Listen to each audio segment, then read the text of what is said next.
But really, at the conference like this, it's really about standing out because the last thing you want to do is sound like a commodity data provider. Yeah, you don't want to be just check the box. You want to be able to show advertisers that you have something exciting, something unique, something that they should be paying attention to. Yep.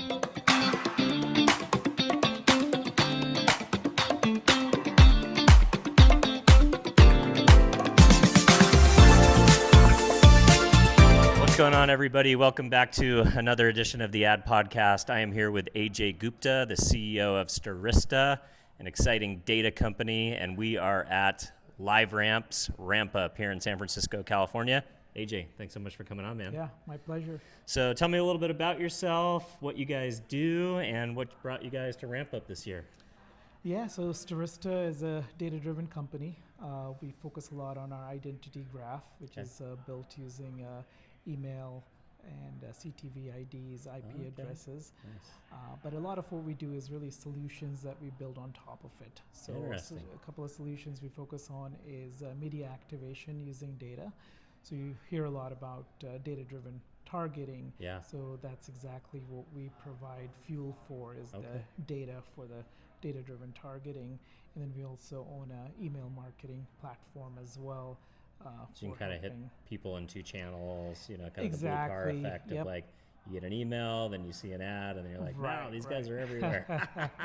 Yeah, one of the more unique products we have is as you're watching a CTV ad, say you're watching on YouTube TV the NFL game, and all of a sudden you get an email address as well. So that's really cool. So basically, as you're sitting at home and you're watching ads, you will get emails from those companies at the same time. Yeah, wow, because that is really we all cool. have such short attention spans now. And we always think like, oh my gosh, this is magic, like they knew me so well. They sent me this offer right as I was watching this ad. But a lot of times people don't realize that that's a data play behind the scenes happening. And live sports is one of the few places left where you're forced to watch ads, right? I have kids now that are like, what is an ad? Yeah, they basically they subscribe out of everything. Exactly. Yeah. That's crazy. So what's one of the most creative ways that you've seen a client use that capability, being able to take people from the TV to the inbox? Yeah, so I think some of the ads, especially if you're like a local car dealership, right? So it's really important. They call that moving metal, right? But a lot of times your ads are not necessarily the most high budget ads because it's functional. It's tier 3, It's like it's features and products and sales events and stuff like that. So one of the funnier campaigns we did was the ad was playing, and then the email that went out was bored of the tired ad you're watching. So that's really funny. I love that. So, but yeah, I think if you're able to kind of laugh at yourself and instead of like those old car commercials where the owner is yelling at you to come in and buy. Like, come on, crazy! My hair's on fire. Yeah, those guys. Yeah, that's funny. So, how important is an event like RampUp for you guys? So RampUp is big for us. Okay. Personally, I came to the first RampUp conference, probably like been 10 years. Holy cow, so you've been at it for a while. Yeah, and it was not even in San Francisco. It used to be in a Napa Valley. Oh, that's fun. The first time they brought in 100 data providers, got us all drunk. And here we are, 10 years later, we all signed the contract. I love it. But I think it's a great way for us to connect as an industry. A lot of people are our partners, clients, so they've done an amazing job just bringing people in one place. Yeah, totally. I love that. So do you guys only work with end advertisers through third parties like LiveRamp, or do you guys also have solutions that are agency or brand direct? Yeah, so for a long time, LiveRamp is the one that sort of is the glue that connects the ecosystem. They were your pipes, essentially. Right, yeah. So that's definitely the most, I would say, predominantly we use LiveRamp to do that. But as things are progressing, as you're able to do more direct integration, some of the companies prefer having the data direct. Because they want it in like a data lake, or they want it in a closed ecosystem, private marketplace. They want to be able to have it sit on top of their first-party data, and as they get signals back from your data, that becomes a unique audience that they own. So the way I look at it, we are agnostic to how we deliver data. we are more concerned about how does the client want the data. So we'll use whatever channel they want to receive the data from. And a lot of times it is LiveRamp. It makes it simple for people. Yeah, right. They're kind of like almost like an operating system exactly. at this point, right? Yep. Yeah. Yeah, very cool.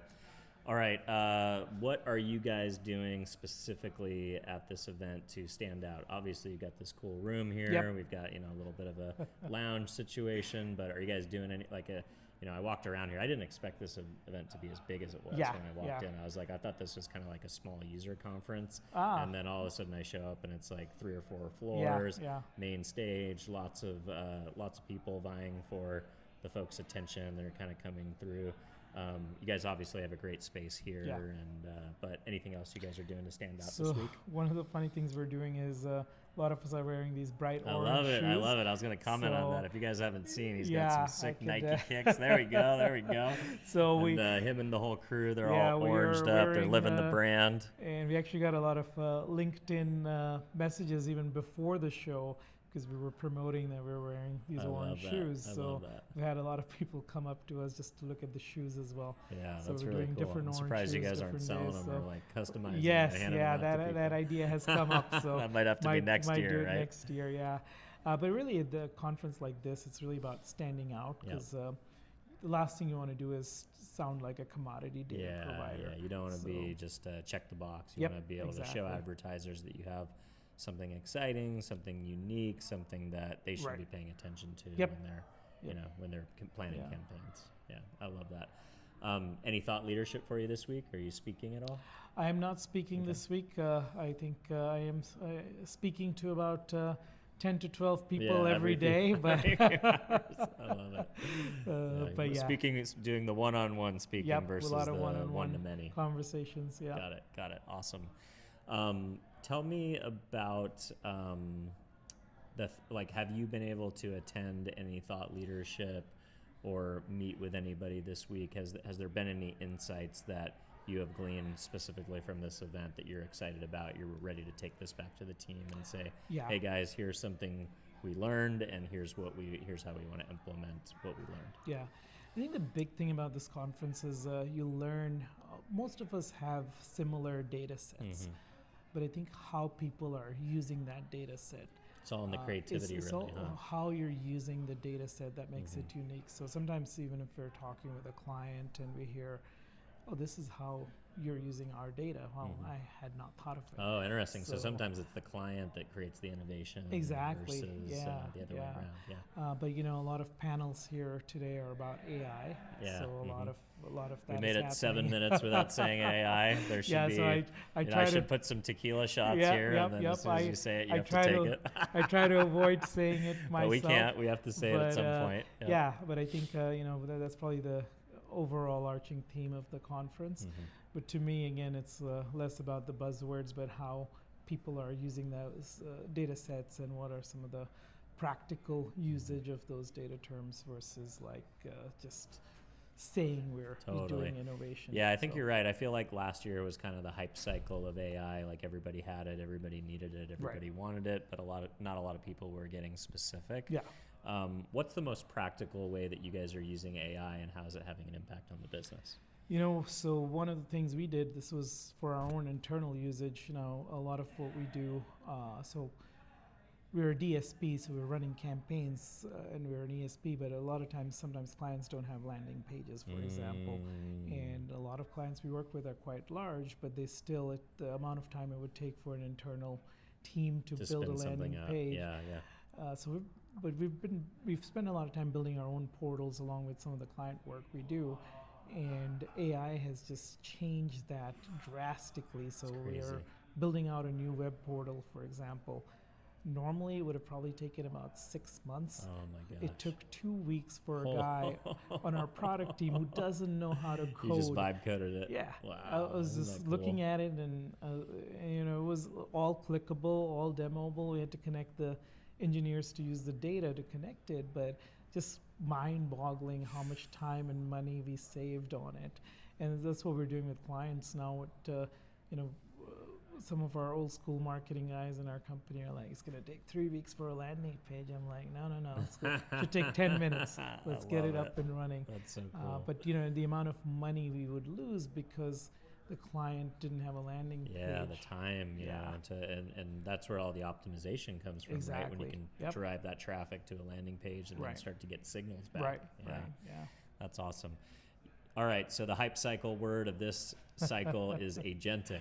Yes. Are you guys thinking about agentic? We're always thinking about it, Yep. but it's to us, it's we look for practical solutions that are driven by client demand versus kind of dreaming. Yeah, of nobody needs an things. agent to mess with your data Exactly, just yet. Exactly. Yeah. But yeah, we are building up some cool stuff. So for example, when a lot of queries we get from clients are pretty straightforward things like, let's say you are a telecom company and you're asking how many people do we have that to use a rival telecom service.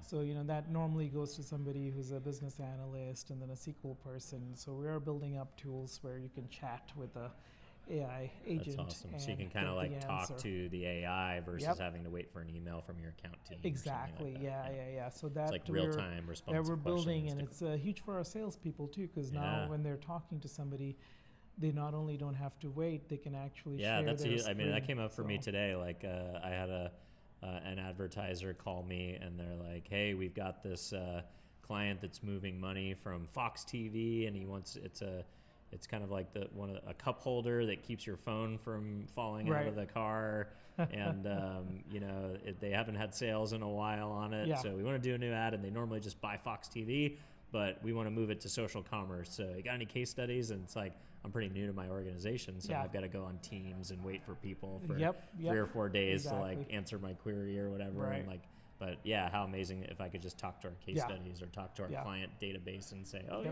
here's something, and then shoot it over to the client. And the other cool thing we're doing is we're loading all of the RFPs we have done in the last 2 years.